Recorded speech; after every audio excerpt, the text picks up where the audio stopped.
નમસ્તે, જય અંબે. નવરાત્રીનો પાવન અવસર આવનારા દિવસોમાં આવી રહ્યો છે. માં અંબાની ભક્તિ અને શક્તિમાં રંગાવા માટે ગુજરાતના સૌ નાગરિકો તૈયાર થઈ ગયા છે.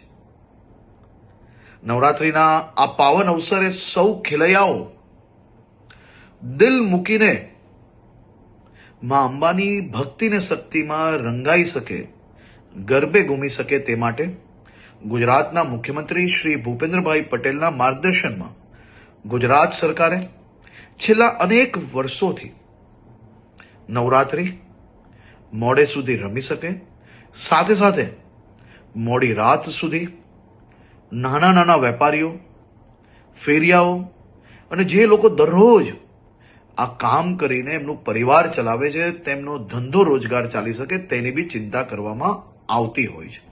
આ વર્ષે બી મુખ્યમંત્રીશ્રીના માર્ગદર્શનમાં આ બધા જ મધ્યમ વર્ગીય વેપારી, નાના વેપારીઓ, દુકાનોવાળા, રેસ્ટોરન્ટવાળા એનો ધંધો ચાલી શકે તે માટે પોલીસને ખાસ સૂચના આપવામાં આવી છે કે 10 દિવસ થોડો લોડ વધારે લઈને બી રાજ્યના સૌ નાગરિકો ઉત્સાહપૂર્વક નવરાત્રી બનાવી શકે તે માટેની ચિંતા કરવામાં આવે.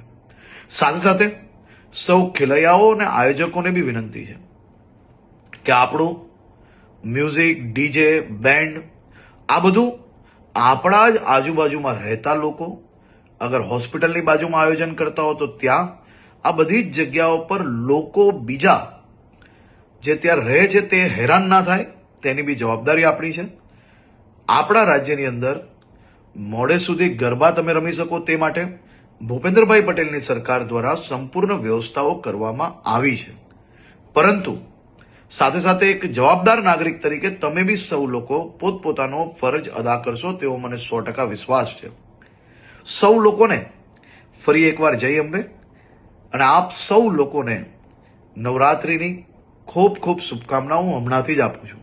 નવરાત્રીમાં દિલ મૂકીને આપ સૌ લોકો માં અંબેની ભક્તિ કરી શકો તેવી આપ લોકોને ખૂબ ખૂબ શુભકામનાઓ.